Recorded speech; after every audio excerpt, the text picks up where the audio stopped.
चलो जी। नित्या जायसवाल जी पूछती हैं, आलोक इंडस्ट्रीज है उनके पास 3,300 शेयर एट 18 रुपीज 20 पैसा, 2 से 3 साल तक होल्ड कर सकती हैं, क्या करना? देखिए आलोक इंडस्ट्री मतलब वही है।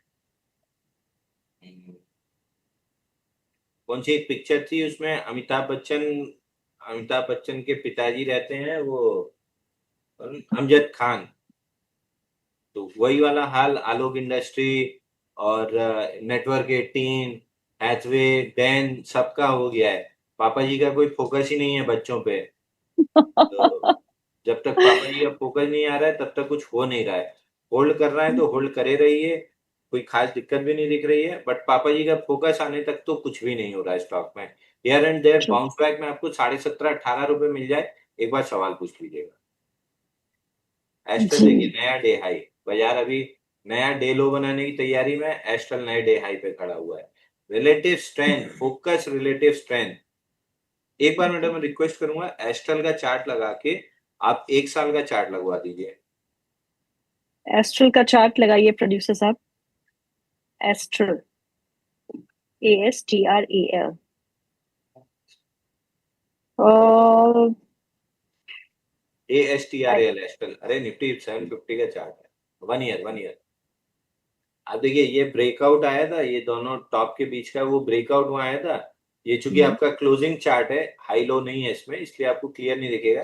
बट इसकी नेकलाइन का ब्रेकआउट था, वो आज ओपन में टेस्ट हुआ था। क्योंकि क्लोज चार्ट है इसलिए नहीं समझ में आएगा, कैंडल चार्ट में क्लियर। 1593 ब्रेकआउट पॉइंट था, आज का डॉट लो वहीं पे खुला था 1590.5, और वहीं से पूरे दिन बाइंग चल रही है। रिलेटिव स्ट्रेंथ वाले काउंटर अगर खोज के रखेंगे तो इस टाइप के पैनिक डे पे मीम, हंसी मजाक और डराने वाले लोग, इन सब से आप बचे रहेंगे और इस टाइप की अपॉर्चुनिटीज खोज के रखेंगे आप। जी, गौतम का सवाल है, वो पूछते हैं सोलार इंडस्ट्रीज के बारे में, और सोलार इंडस्ट्रीज में भी अच्छी तेजी है। पूछते हैं इस पे आपका क्या व्यू बन रहा है? सोलर इंडस्ट्री में सुबह सौदे भी ठीक ठाक हो रहे थे, और आप देखिए सोलर इंडस्ट्री भी डे लो पे खुला और डे हाई पे खड़ा है। Daily weekly moving average 10 20 50, monthly daily weekly सब ऊपर है।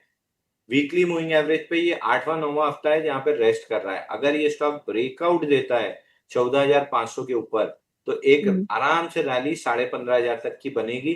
बट बहुत हम्म। अपसाइड एक्सपेक्ट मत कीजिएगा, ये मूव 15,500 पे जाके शायद डेड हो जाए। ओके, हर्षप्रीत कौर का सवाल है, पूछती हैं प्राज इंडस्ट्रीज के बारे में। 322 का उनका बाइंग प्राइस है प्राज इंडस्ट्रीज में, और वो उनका नेक्स्ट सवाल ये भी है कि मैंने कहीं कुछ प्रॉफिट बुक किया है और मुझे एडवाइस दीजिएगा मैं वो पैसा कहाँ लगाऊं। राज इंडस्ट्री में प्रॉफिट बुक किया है, आई वुड नहीं, प्रेफर एस्ट्रल। मैं अभी प्राज में भी नहीं किया है। प्राज में नहीं किया है, प्राज में तो इनकी बाइंग है 322 की। ये एक सवाल है। दूसरा सवाल ये है कि मैंने कुछ और शेयर बेच के प्रॉफिट बुक किया है, अब उस पैसे को कहाँ लगाऊं? देखिए प्राइज में तो पहले अगर आपके पास अगर अभी भी पोजीशन बनी हुई है तो स्टॉप हम्म। लॉस 295 का जरूर ले लीजिए, क्योंकि 295 के नीचे एकदम से फ्री फॉल लग जाएगी। डबल इनसाइड वीक है, वीकली पे 10 20 डे मूविंग एवरेज का बाउंस बैक प्ले करने की कोशिश बहुत लिमिटेड स्टॉक्स में करना चाहिए। तेजस हम्म। जैसा बड़ा वॉल्यूम अगर फट रहा हो तो ही ट्राई करना हम्म। चाहिए। प्राइज में था हम्म। लेकिन क्लियरली फेलियर है, क्योंकि बाकी सारे स्टॉक्स इस सेक्टर के नहीं चल रहे थे। तो और हम्म। बाकी दूसरा जहां आपने भी प्रॉफिट बुक किया है, तो इस समय एस्ट्रल बहुत बेहतरीन लग रहा है, स्ट्रक्चर रिटेस्ट हिसाब से हुआ है। एक ही कमी है कि आज वॉल्यूम नहीं उठा। मैं एक्सपेक्ट कर रहा था कि अब तक 200% वॉल्यूम हो जाना चाहिए था, लेकिन ये 86% ही है against 50 day average volume. But ये रिस्क ओके। लेने जैसी है, 1580 के स्टॉप लॉस से एस्ट्रल लेके छोड़ देना चाहिए। 2,000 हम्म। रुपए आराम से मिल जाएगा, बड़ा बेस ब्रेकआउट है, रिटेस्ट हो गया है, मार्केट थोड़ा भी सुधरता है तो 2,000 आराम से खड़ा होगा। सामने आप केईआई देख लीजिए, 5 6 8 दिन हम्म। का केईआई देख लीजिए, 4450 का ब्रेकआउट आ देखिए। 5,034 का टारगेट कंप्लीट करके फ्रेश ब्रेकआउट दे रहा है। हो सकता है हम्म। 5300 तक ना रुके, आज का हाई नहीं, आज का हाई 5300 रुपये बन गया है। तो जी। ये रिलेटिव स्ट्रेंथ वाले काउंटर है। एस्ट्रल अभी फोकस कीजिए, यहाँ पे बड़ी मूव दिख रही है। हम्म। प्रांजल का सवाल है, वो पूछते हैं यूनियन बैंक और इंडियन बैंक को क्या करंट लेवल्स पे खरीद सकते हैं? नहीं, यूनियन बैंक अभी प्रॉफिट बुकिंग की सलाह है, 200 रुपए के आसपास से। वेट एंड वॉच का अप्रोच, ये बल्कि 2 दिन से मैं बोल रहा हूँ कि प्रॉफिट बुक कीजिए। 50 डे मूविंग एवरेज के आसपास आएगा, या तो साइडवेज रहेगा, मूविंग एवरेज ऊपर आएगा, या ये ई टू ई की तरह पुल बैक लेके 50 डे मूविंग एवरेज तक आएगा। दोनों केस में 50 डे मूविंग एवरेज के अराउंड फ्रेश बाइंग कंफर्टेबल रहेगा। वो चाहे प्राइस नीचे आए चाहे मूविंग एवरेज ऊपर आए, उसमें 4 से 8 हफ्ते का समय लगेगा, तब बाई करेंगे। तो यूनियन बैंक अभी वेट एंड वॉच के मोड में है, स्ट्रक्चर कंप्लीटली बुलिश है। Indian bank? इंडियन बैंक में ओवर स्ट्रेस्ड है, मैं अवॉइड कर दूंगा। 6/7 बेस है, मैं यहाँ पे बाइंग तो नहीं करूंगा, है तो फिर होल्ड कीजिए। 938 रुपए के क्लोजिंग स्टॉप लॉस से शायद आपको 1050 मिल जाए, बट फ्रेश बाइंग बिल्कुल नहीं करना है, रिस्क रिवॉर्ड मैच नहीं करेगा। पटेल जी पूछते हैं गोल्ड और सिल्वर पे क्या राय है आपकी, अंशु सर?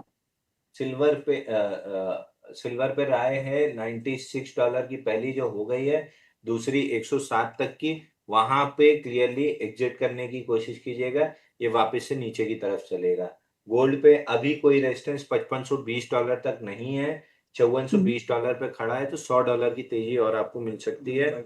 $100 की तेजी हो गई 0.3215 इंटू 91 रुपीज, मतलब 2500, 3000, 3,500 और सही थे ना, 100 इंटू 0.3215 इंटू, हाँ 3,000 रुपए की और तेजी आपको गोल्ड में मिल सकती है। स्टैंडर्ड डिस्क्लेमर टेक्नो टीम ने बाई दिया है, फ्राइडे से बाई दे के गए। गोल्ड? गोल्ड सिल्वर दोनों। ओके। हम्म, मुमता मुमताज मुमताज का सवाल है, पूछती है आरआर केबल में बाई प्राइस है 1550। प्लीज मैम, शॉर्ट टर्म में क्या करना है, होल्ड करें या बेच के निकल जाए? शॉर्ट टर्म के लिए तो अभी कोई बाइंग का स्ट्रक्चर नहीं है, जो था इसमें फ्राइडे को और आज सुबह प्रॉफिट बुक हो चुकी है 1550 पे। Fresh trade 10-20-50 moving average, 10-20 moving average के अंदर बनेगा। 10 मूविंग हम्म, एवरेज अभी है 1494 पे, 20 मूविंग एवरेज है 1467 पे। जहां भी बुलिश एविडेंस बनेगा बाई करेंगे। 151 दिन का VCB pattern breakout as it is intact है फिलहाल, अगर आपके पास है तो 1400 से पहले कोई स्टॉप लॉस नहीं दिख रहा है। ओके। मंजीत कुमार जी का सवाल है सेंको गोल्ड पे, उनके पास 100 शेयर्स है जो उन्होंने 375 के भाव पे खरीदे हैं, लॉस हो रहा है, होल्ड करूं या बेच के निकल जाऊं? सेंको गोल्ड बेच देना चाहिए, नीचे 220 रुपए बहुत आराम से आते हुए दिख रहा है, और ये चीज मैं 663 रुपए के बाइंग क्लाइमेक्स से बोल रहा हूँ। एक बार ये आ भी चुका है, लगभग लो बना था 226 का 17 मार्च को, उसके बाद से कंप्लीटली साइडवेज है, वापस नीचे आ रहा है 220 टेस्ट करने के लिए। ओके। प्रेम आहूजा जी का ये है मैसेज है, वो पूछते हैं मदरसन में क्या करें सर, एवरेज प्राइस है 107 रुपए, अभी डाउन आ रहा है, क्या सेल कर दे?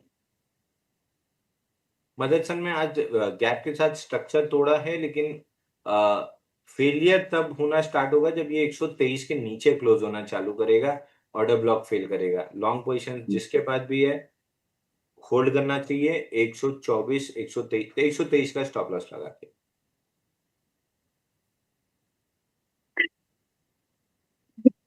विकी का सवाल है, वो पूछते हैं उम्मीद दर्द दे रही है, मैंने खाना भी छोड़ दिया।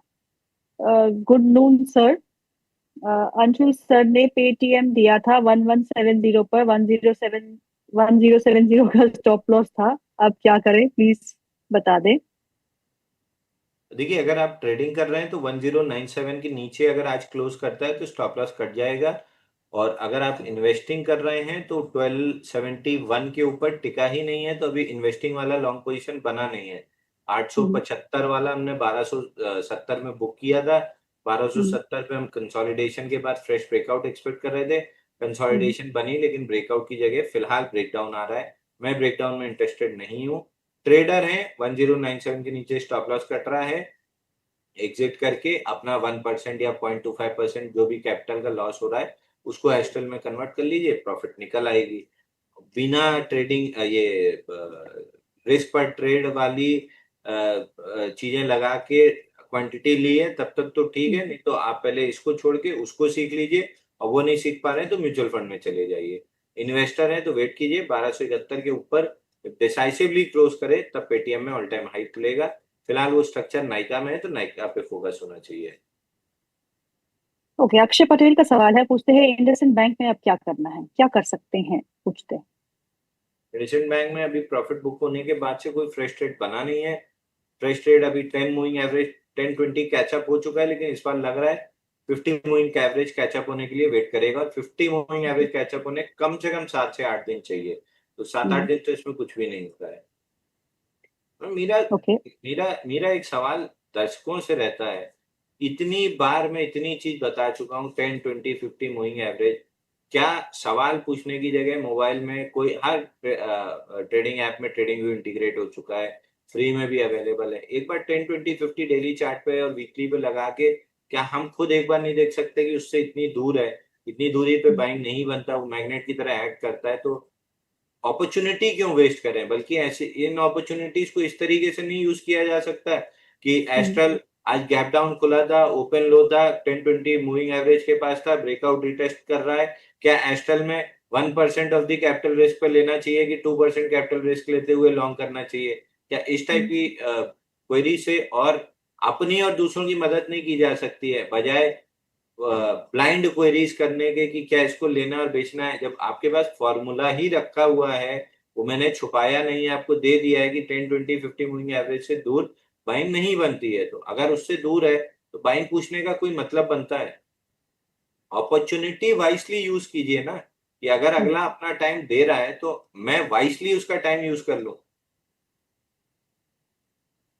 तेजू का सवाल है, पूछते हैं ओएनजीसी बताएं सर, इस पे क्या करना चाहिए। आज ओएनजीसी में हरा निशान के साथ खुले थे because of the crude prices. जब क्रूड के दाम ऊपर जाते हैं तो आपकी upstream companies ONGC, oil India जैसी अच्छा परफॉर्मेंस करती है। तो ओएनजीसी हालांकि खुला ऊपर, उसके बाद थोड़ी बहुत मुनाफा वसूली 52 वीक हाई पे काम दर्ज कर रहे हैं, क्या करेंगे? मैडम देखिए, ये जो जनरल कंसेंसस वाला थीम है, आई डोंट बाई, क्योंकि बीच में बहुत बात चली थी, गोल्ड कंपनी ने अक्टूबर में बाइंग क्लाइमेक्स बनाया था, कल्याण ने बहुत पहले, सेनको ने उसके बाद अक्टूबर में, और गोल्ड में हाई लगा था, तब भी ये सब बातें हो रही थी कि 14 कैरेट है तो सेल्स में कोई दिक्कत बढ़ेगी और फलाना और लेकिन वहां बाइंग क्लाइमेक्स बना रहा, और ये जो सिस्टम है, आई बाइट ओनली, तो ओएनजीसी के साथ ऐसा नहीं है था, ये हम डिस्कस करते आ रहे हैं 254 से रिएक्शन आएगा, रिएक्शन के बाद अपसाइड मिलेगी, नहीं तो इसी जोन से वापस 254 रिटेस्ट होगा। वीक है तो मैं बेरिश तो नहीं हूं, क्योंकि 10 तब होगा जब 10-20 एक दूसरे के नीचे वो होते होते हम शायद 254 तोड़, यहाँ पे आप अपना कॉल लीजिए कि 288 पे निकल, बेरिश होने का वेट करना है, कंफर्मेशन का प्रीएम्प्टिव करेंगे तो यहीं पे निकल। एक आखिरी सवाल लेते हैं अंशुल। अंशुल, ये सवाल है विशु देवा का। वो पूछते हैं आईएफसीआई में अब क्या करना चाहिए? आईएफसीआई में एग्जिट कर लेना चाहिए या रुकना चाहिए? आईएफसीए में स्टैंडर्ड डिस्क्लेमर, हमारे क्लाइंट्स लॉन्ग हो सकते हैं, हमने बाई दिया है, 58.6 के नीचे क्लोज करता है तो हम एग्जिट कर लेंगे, स्टॉप लॉस कट जाएगा हमारा। हम्म। स्नेह का सवाल है। स्नेहा पूछती हैं अडानी के शेयर में से कौन सा पसंद है आपको? कौन सा स्टॉक इस समय एक्यूमुलेट करना चाहिए? मैं आई वुड वेट, पोर्ट या तो 1600 तोड़ दे, इस समय अगर ब्लाइंड एक्यूमुलेशन करना है तो अदानी एंटरप्राइज में कर लीजिए, बाकी सब में हम्म, कहीं ना कुछ लेवल्स आते हैं, बट ब्लाइंड हम्म, एक्यूमुलेशन करना है तो अदानी एंटरप्राइज कर लीजिए, यहाँ से 2600 और उसके बाद 3200 रुपये निकल जाएगा।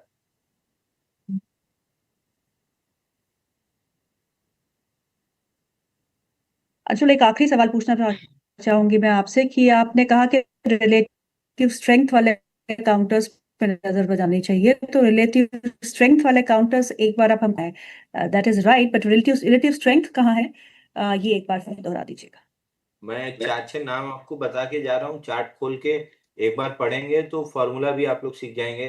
अनुपम रसायन में है, केईआई में है, फिनोलेक्स केबल में है, फिनोलेक्स केबल 951 डे हाई बन रहा है, एस्ट्रल में है, एक्यूटास में है, सीपी प्लस में है, Aditya Birla Sun Life AMC में है, यूनियन बैंक में है, आईडीबीआई में है, श्रीराम पिस्टन में है, ये सारे काउंटर्स में क्लियर रिलेटिव स्ट्रेंथ है। रिलेटिव स्ट्रेंथ नापने का एक सिंपल फॉर्मूला पकड़ लीजिए, index returns versus stock return. अगर उसमें पॉजिटिव रिलेटिव स्ट्रेंथ है तो उस रिलेटिव स्ट्रेंथ को लॉन्ग साइड में ट्रेड करना चाहिए, क्योंकि मान लीजिए इंडेक्स 10% गिरा है और स्टॉक 5% गिरा है, तो रिलेटिव स्ट्रेंथ तो है क्योंकि इंडेक्स से आधा गिरा है, तो अगर आप डिवाइड करेंगे तो रिलेटिव स्ट्रेंथ है, बट ये नेगेटिव में है, 5% गिरा है, मेरे को वो नहीं चाहिए, मेरे को वो स्टॉक चाहिए जो गिरा ही ना हो या जो 5% बढ़ा हो। तो तीनों में रिलेटिव स्ट्रेंथ है। मेरे को अगर ट्रेड करना होगा मैं 5% प्लस वाले में ब्रेकआउट प्ले करूंगा, सेकंड बेस्ट जो नहीं गिरा है 0% पे है मैं उसमें प्ले करूंगा, -5 वाले को मैं छोड़ दूंगा क्योंकि रिलेटिव स्ट्रेंथ है बट इनहेरेंट वीकनेस है तो मैं उसको छोड़ दूंगा। तो कुछ क्लियर रिलेटिव स्ट्रेंथ वाले नाम यही है, अनुपम रसायन, केईआई, फिनकेबल, Astral, Equitas, CP Plus, Aditya Birla Sun Life AMC, IDBI, Shriram Piston, Union Bank, MTR Tech, Anand Rathi, STL Tech, Craftsman Animation, इन सब स्टॉक्स में रिलेटिव स्ट्रेंथ है। तो ये मतलब आप पकड़िए कि इंस्टीट्यूशन स्टॉक में